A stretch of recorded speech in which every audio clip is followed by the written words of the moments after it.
Daw po sila, so kami po ni ate yung kumanta ng dapat kakantahin ng choir namin. Ayan, so this morning po, ang i-share ko pong topic ay pinamagatang Come to Know.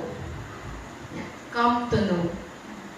Meron pong isang babae na meron po siyang trip to Canada. So, mamamasyal siya papuntang Canada. Ngayon po itong babae ay nag-pack siya ng marami, meron siya mga 3 maleta, tapos bumiyahe na siya papuntang airport.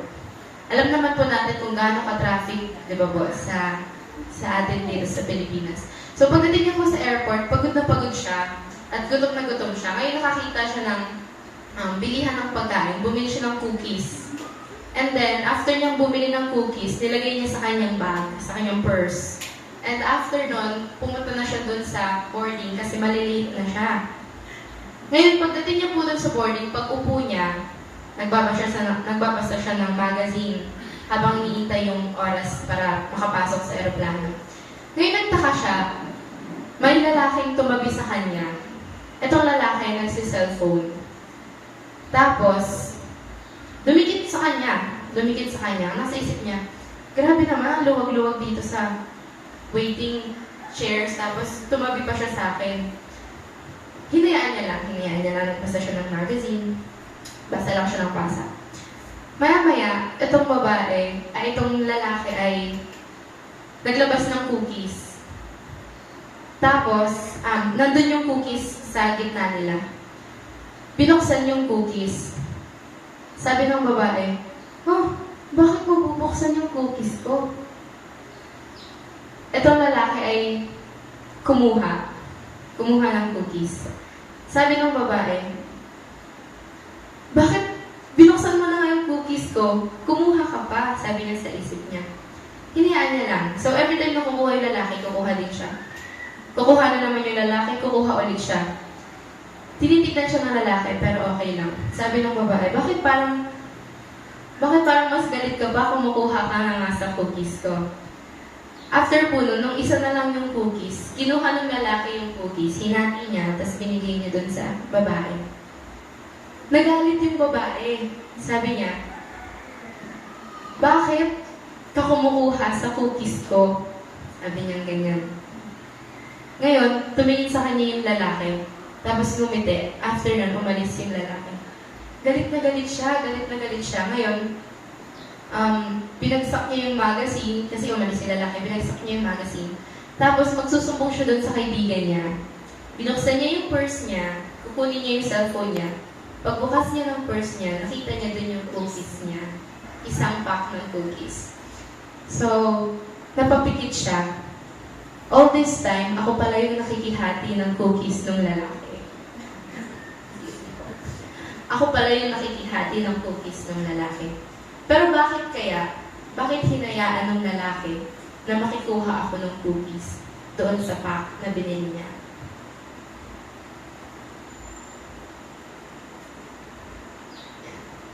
Ang ating pong verse ay matatagpuan sa Jeremiah 31:33-34. "I will be their God and they will be my people. No longer will they teach their neighbor or say to one another, 'Know the Lord,' because they will all know me from the least of them to the greatest, declares the Lord. For I will forgive their wickedness and will remember their sins no more." Sino po dito ang walang cellphone? Si Mama lang. Si Mama lang ang exempted. Sino po dito ang merong Facebook sa kanilang cellphone? Merong Facebook. Yan. Merong YouTube. Lahat po ng phone ay may Google, di ba po? And sa atin pong panahon ngayon, konting pindot na lang, marami na tayong pwedeng malaman. Marami na tayong pwedeng mabasa. Yung balita, napapanood na rin sa cellphone. Kahit hindi ka magdala ng TV, basta may cellphone ka, pwede kang manood ng balita. We know so much, but I wonder how much we really know. Marami na po tayong pwedeng malaman sa ating teknolohiya ngayon. Pero ano nga po, or gaano nga po ba kalalim ang ating kaalaman? Ngayong umaga po, nais kong i-share ang 2 words or 2 Greek verbs. sa New Testament. Ito po ay matatagpuan sa New Testament. Excuse me po. Ito po ay matatagpuan sa New Testament. And first is oida. It is spelled O-I-D-A, oida. And another is ginosko. G-I-N-O-S-K-O. So, meron po sana akong pinrepare na presentation. Nandito na lang siya po sa phone ko. So, ano po bang ibig sabihin ng oida and ginosko? It is both, ang ibig sabihin po niya is to know.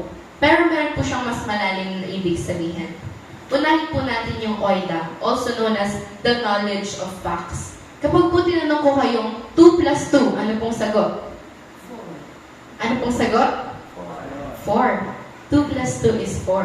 Ang galing. Diyan po ay knowledge of facts. I know because I have seen. Alam ko dahil natutunan ko siya, nabasa ko siya, tinuro siya ng teacher namin dati, naririnig ko siya. 2 plus 2 is 4. You have seen the reality and know it to be true. In some cases, you know the truth because God has revealed it. Sa araw-araw po nating pamumuhay, alam natin na may Diyos. Or tayo mismo sa sarili natin, kilala natin ang Diyos. Alam natin na may Panginoon. Pero wag po tayong magsisettle doon sa kaalaman na yun. Isa pong example dito is yung TLE. Dati po kasi di ba parang livelihood something siya. Tapos ngayon po, ito po ay tinatawag na ano yung TLE? Technology, Livelihood, Education. So, dito po sa subject ng TLE, ang topic po dito lagi is about cooking, about kung paano manahi, kung paano maglaba, carpentry, yan po, baking, ganyan, TLE. And sa room po, usually, yan yung pinaka-boring sa amin na subject. Lalo na kapag yung teacher na napunta sa inyo, magdi-discuss ng napakahabang subject. Guys, ganito magluto ng tinola. Guys, ganitong maglaba. Una, kukuha ka ng batya, maglalagay ka ng tubig, lalagyan mo ng sabon. Napaka-boring pag gano'n ang napunta sa iyong teacher. Pero once na ang napunta sa inyong teacher ay, okay guys, bukas magdala kayo ng planggana, maglalaba tayo. Diba po? Napakalaking difference nun kung saan yung una ay mababasa mo lang siya sa libro. Makikita mo lang kung ano ba talaga yung pwedeng gawin doon or ano ba yung knowledge about doon sa facts na yon. However, kapag po in-apply natin siya sa araw-araw or in-apply natin siya na gawin talaga mismo, doon na po papasok yung word na ginosko. Ginosko is the knowledge of people or meaning to learn to know. To learn to know. The Apostle John loves to use ginosko to describe this deeper person-to-person knowledge that characterizes God. Jesus chose ginosko to describe the intimacy between the Father and the Son, as well as the connection between Himself and the sheep. Knowledge that goes beyond information. It is knowledge gained by experience. So, kapag po ba unang beses kang magluluto ng tinola, alam niyo na po ba kagad kung paano? Di ba po ang inuuna yung bawang? Di ba po? Pero ako po, inuuna ko minsan yung sibuyas. Kasi po pag bawang, dumidikit siya dun sa kawali agad eh. So, sibuyas muna ako. So, ito pong ginosko, siya po ay nakafocus sa deeper meaning or sa deeper relationship doon sa pag-alam mo ng isang bagay. For example po ay husband and wife. Kapag po ang isang lalaki at isang babae ay kinakasal, sila ay nagiging isa. They are one. In all aspects, they are one. Dito din po makikita natin yung kung paano ba at bakit ba natin kailangan maging ginosko or gawin ang ginosko. What is ginosko? Ito po yung deeper relationship with God. Sabi po sa John 8:55, "Yet ye have not known Him, but I know Him. And if I should say I know Him not, I shall be a liar like unto you, but I know Him and keep His saying." Marami pong mga tao, or sabihin na po natin, kasama ako doon, na alam ang Panginoon, kilala ang Panginoon, tumatawag sa Panginoon araw-araw. Pero ang tanong po natin ay, gaano mong kalalim ang pagkakakilala mo sa Panginoon? gaano kalakas o ka-strong ang relasyon mo sa Panginoon. Oida means you have a complete knowledge already. Kahit na i-memorize natin yung napakakapal na puso at isinasabuhay, tayo po ay hindi makakaranas ng ginosko.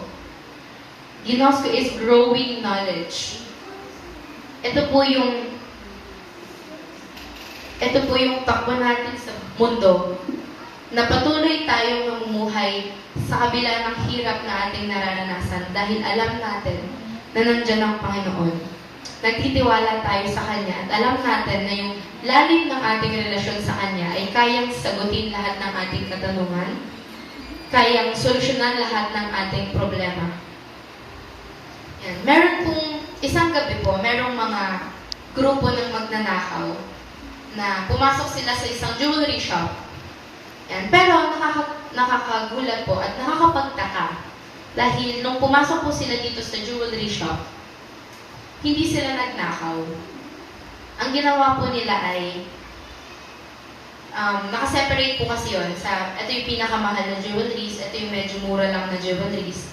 Ang ginawa po nito mga magnanakaw, ito pong napakamamahal na jewelries, mga alahas, mga kwintas, hikaw, pinagpalit nila dito sa mga murahin lang. Pinagpalit-palit nila. So, kinabukasan po, habang nung binuksan na yung shop, may mga pumasok na mga low class lang or middle class lang ng mga tao. Meron din namang pumasok na sobrang yayaman ng mga tao. And umikot sila dun sa shop. Tinignan nila yung shop. And itong mga middle class na mga tao, nagulat sila kasi nakita nila yung kwintas na napakamahal na pure diamond, pure gold. Sobrang mura lang. Samantalang ito pong mga mayayaman ay bili lang sila ng bili ng mga mamahaling jewelries without knowing na yung jewelries na binili nila ay pipitsugin lang pala talaga. Dito po natin makikita na ito pong mga taong mayayaman, they only know jewelries. Alam lang nila sa brand, alam lang nila na, ay, pintas to, mamahalin to, bibilhin ko to. However, dun po sa peasant or sa mga middle age or middle class na mga tao, alam nila yung worth or alam nila yung value ng isang gold. Alam nila kung paano tumingin ng gold, ng tunay na ginto, tunay na diamante. Sana po tayo sa araw-araw nating pamumuhay ay matuto din tayong kilalanin pa na mas malalim ang Panginoon. So, how do someone become a Christian? Kapag po ba tayo ay Kristiyano, tayo na yung perfecto? Hindi mo po hindi. Kadalasan ang tanong sa atin, bakit kung sino ba yung mga malalapit sa Panginoon? Bakit nagsisimba naman ako tuwing Sabado? Nagbibigay ako ng tithes and offerings. Bakit gano'n? Bakit ako yung laging sinusubok? Bakit ako yung laging may problema? Bakit si ganito, hindi naman siya nagsisimba ng Sabado? Bakit? Ang saya-saya niya. Atin po laging tatandaan na once ikaw ay sinubok, ibig sabihin, malapit ka sa Panginoon. I-take po natin siya as opportunity dahil ibig sabihin nun, inaagaw ka ng kaaway sa Panginoon. Hindi ka naman niya aagawin or bibigyan ng pagsubok kung ikaw ay nasa Kanya na. May narinig po akong isang pastor na nagsabi, bakit ko pa ito try to win itong si kapatid? Alam ko naman na sa akin na siya nakakampi. So talaga po ang susubukin ng Panginoon, ang susubukin ng kaaway ay yung mga anak niya na nandun sa Panginoon. Sabi po dito, we can become a Christian by entering into a personal relationship with God. Lagi po natin naririnig or lagi natin nababasa, parating sinasabi sa atin na ang relasyon sa Panginoon ay napakahalaga. Pero atin po ba itong napahalagahan talaga? Atin po bang talagang alam kung ano ang tunay na relasyon sa Panginoon?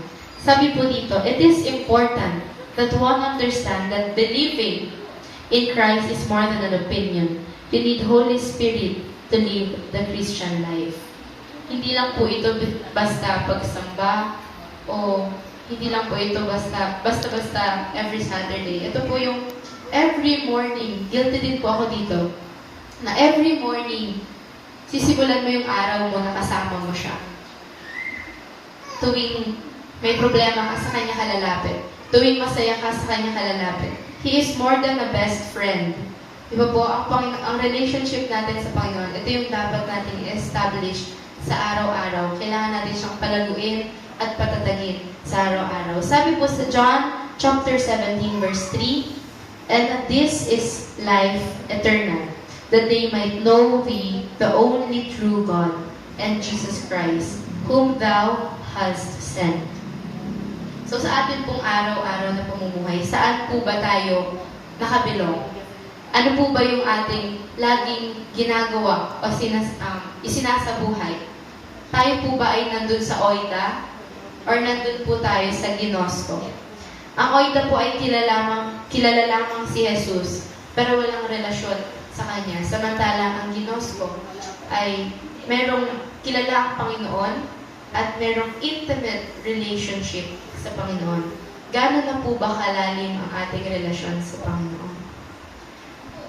Ngayong umaga po or ngayong tanghali, nais ko pong mag-iwan ng isang katanungan sa bawat isa sa atin na lagi nating sanang dadalhin at magsilbing paalala sa bawat isa.